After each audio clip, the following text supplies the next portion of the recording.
That is James Mennie. He is over at the Montreal Gazette. Jim, welcome back to 4 o'clock. Hey, and what a 4 o'clock it is, Yeah. Aaron. Well, I tell you. yeah, we're going to kick things off. Might as well go with the big story, so let's Well, get we're not to going to it. be talking about what we did at yesterday's Labor Day barbecue. That's for gosh darn sure. I certainly won't be. So, all right, No, pal. I know, because Let's Kale get doesn't- to it. Pierre, Yeah, listen, okay. I will say one thing just off the top, Jim, and that's the fact that I can remember weeks ago, maybe longer than that, hints around how long Pierre Fitzgibbon might stick around were being discussed, okay? Yeah. We talked about that, I think, probably as well. But then, bang, out of the blue, here you go. Well, here's the thing, okay? First of all, credit where it's due. My hats off to Tommy Schreiner over at La Presse, who broke this story, but who's also telling us that Fitzgibbon had gone up to Francois Legault, who he's known for like 50 years, okay, and says, listen, I'm going to go in December. At which point, Legault turns around and says, no, you know what? Go now. Which I find very surprising, because when I first heard news of this story, when I first saw the headline, I said, this is happening at the single worst time possible for Francois Legault. This is Francois Legault who's got to change the channel on where the CAQ is headed in the polls, which is namely down. This is Francois Legault who's got to turn around and show the world that, you know what, I'm not just this rabble-rousing populist. I can govern things. I can do good things. I can move Quebec ahead. And yet, here is the guy who he gave the keys to the store to.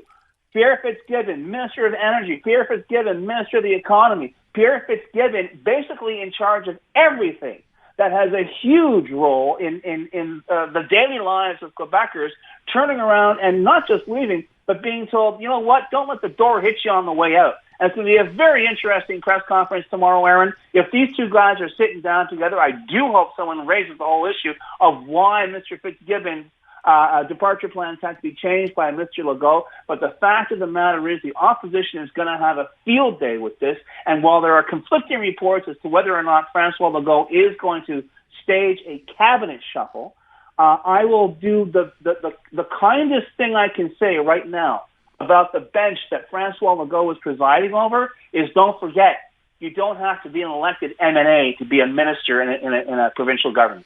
To that question, or whether that's true, maybe we found out it is, where when he said, Jim, I'm going to quit, and he said, you're not, it's kind of like, you're not quitting, I'm firing you, no even kidding. Though he said he was going to resign. But my question then is, bear with me on this one. Pierre Fitzgibbon, super minister, right, with a couple of different portfolios, so he's going to have to replace him, I guess, with at least two or possibly three other people. What's the chance that Pierre Fitzgibbon, I assume when we first started talking about this, it's because he wanted to go back to the world of business. Mm-hmm. Now I'm thinking to myself, okay, maybe not. Maybe he wants to stay involved politically. Maybe he wants to run for leadership of the Provincial Liberal Party. Jim, what do you think? Well, you swing for the fences. I'll give you that, Aaron. I'm not entirely sure he would pull something like that, but nothing's impossible. But what I find interesting is this. Whereas Francois Legault has got a very short fuse, a very thin skin. It's amazing he's been in politics for as long as he has. The one thing we know for a fact about Pierre Fitzgibbon is that, he is not subject to, he's not intimidated by convention, as the Ethics Commissioner of the National Assembly can tell you. But what really gets me about Pierre Fitzgibbon is he just doesn't care. Right. He will say what's on his mind. And I think maybe that might have accounted for this precipitous departure rather than the planned, how can I put it, more orderly changeover we might have seen in December.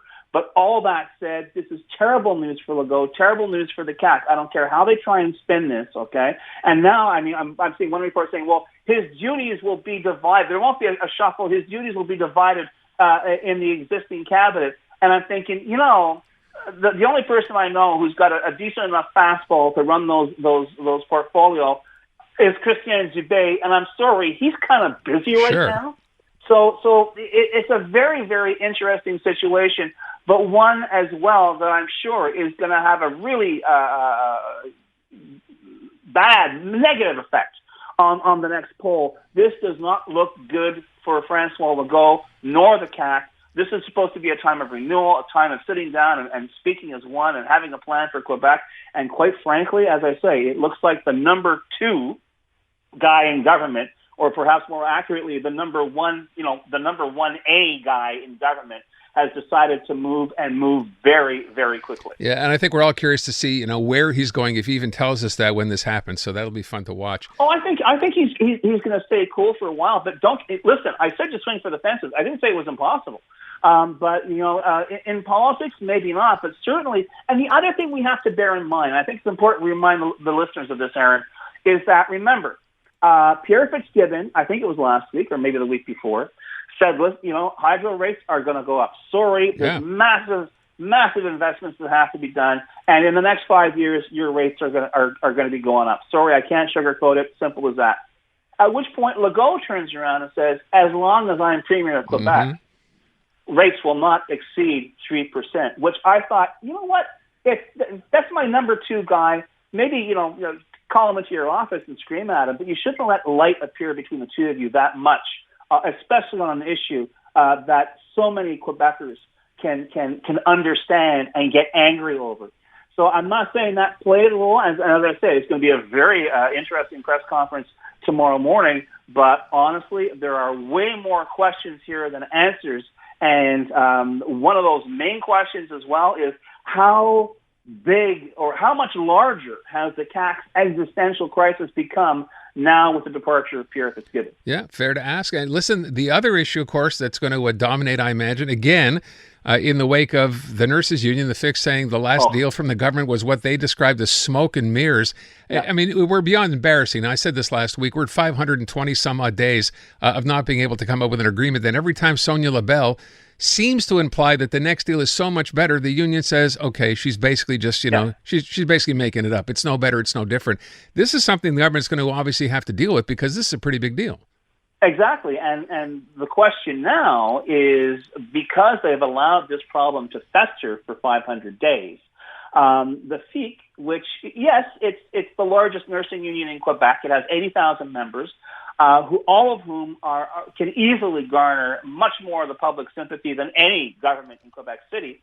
They are now proving they could be a huge obstacle to the so-called reform of the Quebec healthcare system, which is, the jewel in the crown for Christian Dubé, but a law which, nevertheless, lest we forget, like virtually every other law the Legault government has adopted was rammed through with closure. No, nothing to see here. Not too many questions.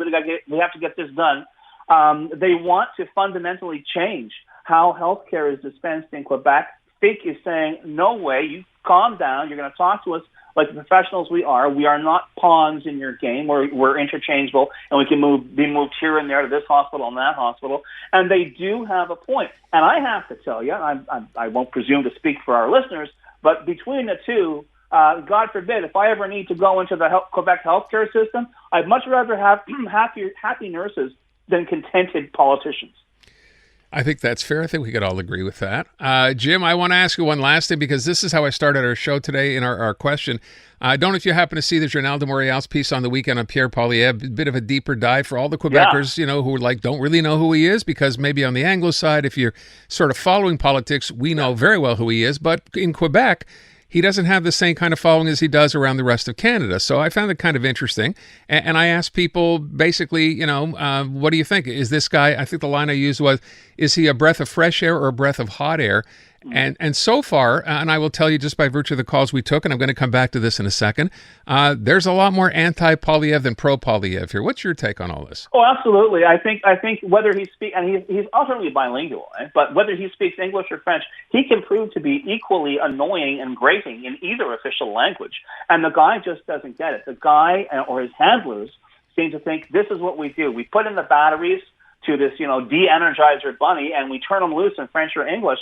It doesn't work. People, at least in Canada, and I know we've seen some people out west who give me an argument over that, but I guarantee you that kind of politics does not work in Canada. It makes people wince, whether they're conservatives or liberals or members of the NDP. We expect something of a higher standard, which is why, to be fair, people get frustrated with Trudeau, because he's so breathlessly kind of lecturing us over what his next policy is and why we should control it. He annoys us as much as Poilievre telling us that everything is broken, the country's on fire, and the only way that this is going to stop is to vote for him, although he doesn't have any details on how exactly he's going to fix things. So, whether it's Quebec, ROC, I think a lot of people, he just rubs people the wrong way. And I hate to say it because it's such a goofy question, but honestly, when they ask, who would you want to go have a beer with, I think the answer is anyone on earth but Pierre Poilievre. Fair enough, and that's where we're going to leave it to jump into it. Jim, thank you very much. Appreciate it. Let's go to traffic.